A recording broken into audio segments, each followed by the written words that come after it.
தேர்தல் ஆணையத்தையே விலை பேசக்கூடிய அளவிற்கு அவர் துணிந்து விட்டார். 60 கோடி ரூபாய்க்கு தேர்தல் ஆணையத்தை விலை பேசி, எனவே அவரை ஒதுக்கி வைக்க வேண்டும் என்கிற பிரச்சனை மிகப்பெரிய அளவில் அந்த கட்சியில் ஏற்பட்டிருக்கிறது. தினகரனை மட்டும் ஒதுங்கி இருப்பதை போன்று நடிக்க வைத்திருக்கிறார்களா, பன்னீர்செல்வம் அணியை கற்பழிப்பதற்கான நாடகம் நடக்கிறதோ என்கிற ஐயம் ஏற்பட்டிருக்கிறது. இரட்டையில நம்ம வாங்கின பிறகு அவர்களை கட்சி விட்டு நீக்கிக் கொள்ளலாம். சசிகலா குடும்பம் ஒரு ஆக்டோபஸ். தமிழ்நாட்டில் மிகப்பெரிய அரசியல் குழப்பமும் குளறுபடிகளும் நடந்தேறி கொண்டிருக்கிறது. குறிப்பாக முன்னாள் முதலமைச்சர் ஜெயலலிதா அவர்கள் மறைவுக்கு பிறகு அவரால் ஒதுக்கி வைக்கப்பட்ட சசிகலா குடும்பம் இந்த கட்சியை வல்லூர்வை போன்று கைப்பற்றுகிற முயற்சியில் ஈடுபட்டதனுடைய விளைவாக பல்வேறு பிரச்சனைகள் அந்த கட்சி சந்திக்க வேண்டிய நிலை ஏற்பட்டிருக்கிறது. 2 அணிகளாக பிரிந்தது. அதன் பிறகு தினகரன் துணை பொதுச் செயலாளராக அறிவிக்கப்பட்டார். அவர் வெளியே வந்து ஆர்கே நகர் இடைத்தேர்தலில் போட்டியிட்டார்.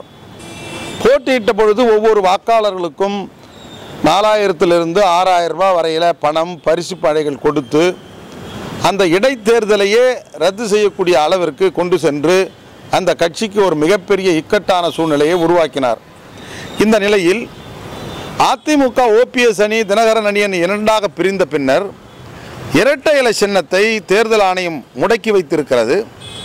அதை மீட்பதற்கு தினகரன் அவர்கள் தேர்தல் ஆணையத்தையே விலை பேசக்கூடிய அளவிற்கு அவர் துணிந்து விட்டார். நான் ஏற்கனவே பல கூட்டங்களில் சொல்லியதை போன்று அவர் ஆர்கே நகர் இடைத்தேர்தலில் போட்டியிடுவதற்கு என்ன காரணம்? கட்சியில் அவருக்கு செல்வாக்கு இல்லை, எல்லாரும் OPS பின்னாடி வந்துட்டான். பொதுமக்கள் மத்தியில் செல்வாக்கு இல்லை, தான் சார்ந்திருக்கிற குடும்பத்தில் அவருக்கு எதிர்ப்பு.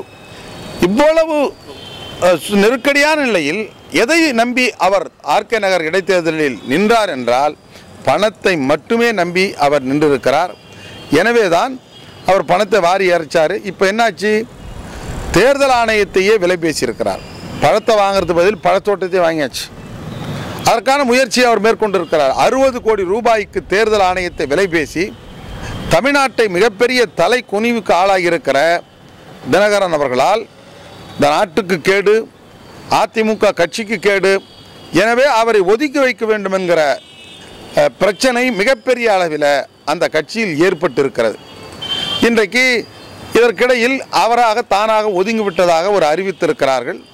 2 கட்சியும் இணைப்பதற்கான முயற்சிகள் மேற்கொள்ளப்பட்டு வருவதாக செய்திகள் வருகிறது. 2 பேரும் குழு போறன்னு சொல்லியிருக்காங்க. இதுக்கிடையில் நமக்கு இருக்கிற சந்தேகம் எல்லாம், அவர்கள் தினகரன் சசிகலா குடும்பத்தை அடியோடு நீக்கினார்களா அல்லது தினகரனை மட்டும் ஒதுங்கியிருப்பதை போன்று நடிக்க வைத்திருக்கிறார்களா? இதெல்லாம் ஒரு மிகப்பெரிய சந்தேகம்.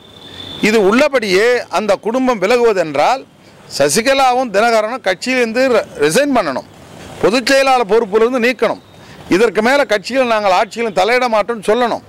ஸோ அவருடைய தப்புக்கு வருத்தம் தெரிவிக்கணும்.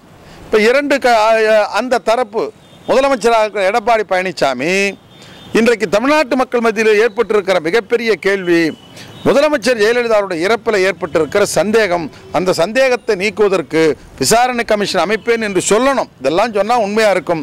இல்லை என்று சொன்னால் ஒருவேளை பன்னீர்செல்வம் அணியை கற்பழிப்பதற்கான நாடகம் நடக்கிறதோ என்கிற ஐயம் ஏற்பட்டிருக்கிறது.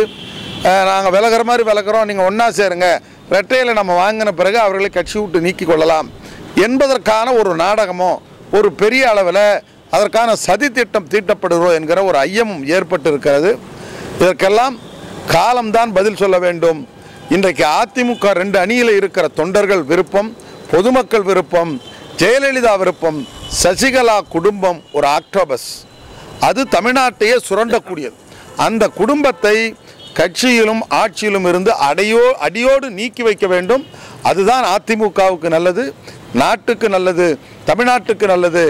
அந்த இலக்கை நோக்கி 2 அணியிலும் இருக்கிற முன்னணி தலைவர்கள் அந்த அடிமட்ட தொண்டருடைய உணர்வை பிரதிபலிக்கக்கூடிய அளவில் செயல்பட வேண்டும் என்பதுதான் இன்றைக்கு இருக்கிற ஒட்டுமொத்த எதிர்பார்ப்பு.